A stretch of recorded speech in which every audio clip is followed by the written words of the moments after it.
Hey, my name is Jehan from the Detail Factory, and I drive a 1991 Toyota MR2.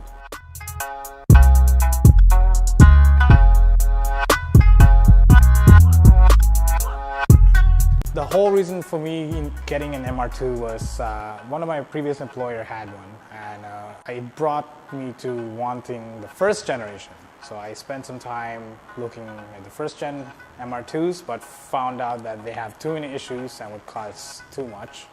So I started looking at the second gens, and I managed to find one that was within my price range, and I managed to snag it by the end of last October. Since then, I've had some minor issues, but as of March this year, I began to daily it, and I plan to daily it probably throughout this winter too.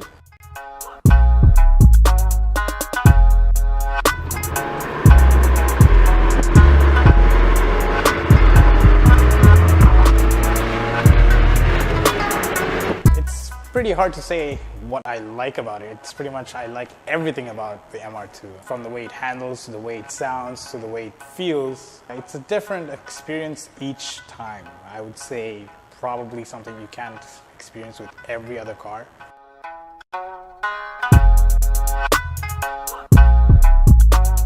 Well, what got me into cars was, I don't know, I found it fascinating. To be honest, the very first car I learned the name of was a Toyota Corolla, surprisingly. And now here I am driving another Toyota.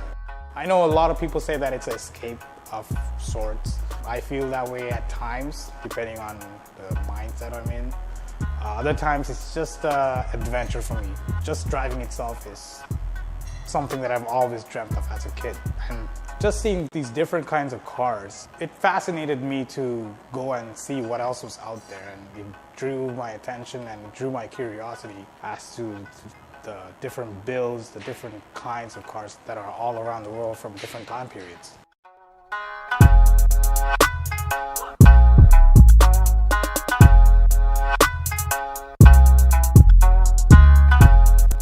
How's it going, everybody? Today we're in a 1991 Toyota MR2, which is a rear engine car made by Toyota.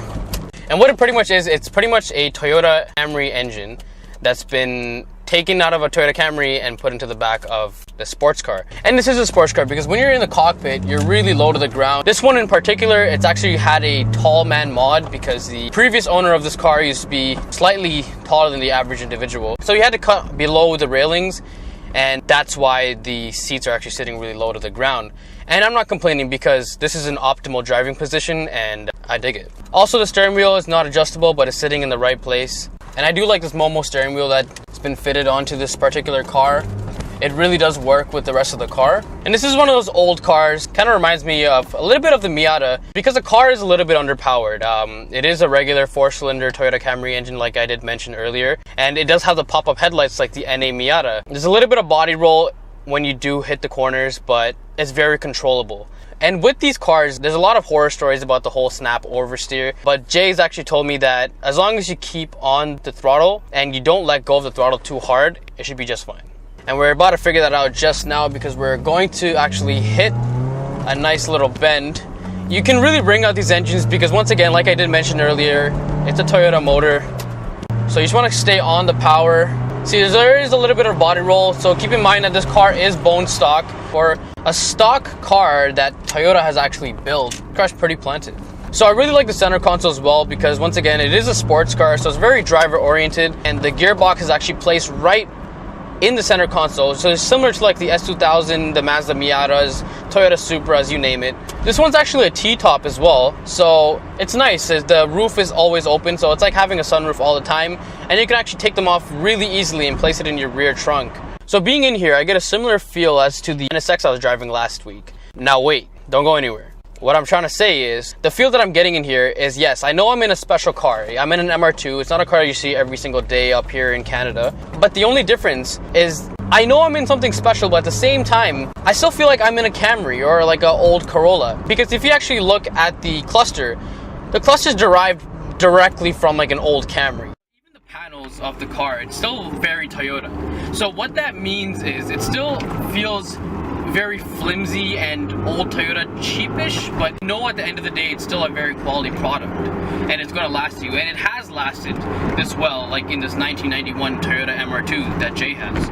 The car also feels very well balanced, going in these corners on stock suspension, actually very nice. And the brake feels very analog as well. As soon as you're on the brakes, it's grabbing right away.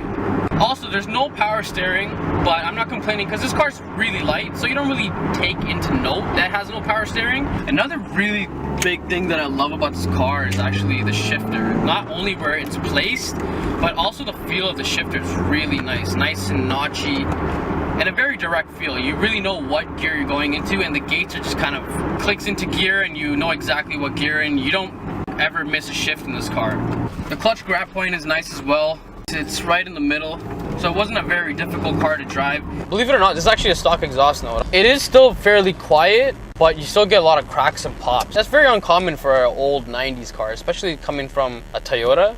Also, the visibility is actually really nice as well. For a car with a rear engine, I can actually see all the way around.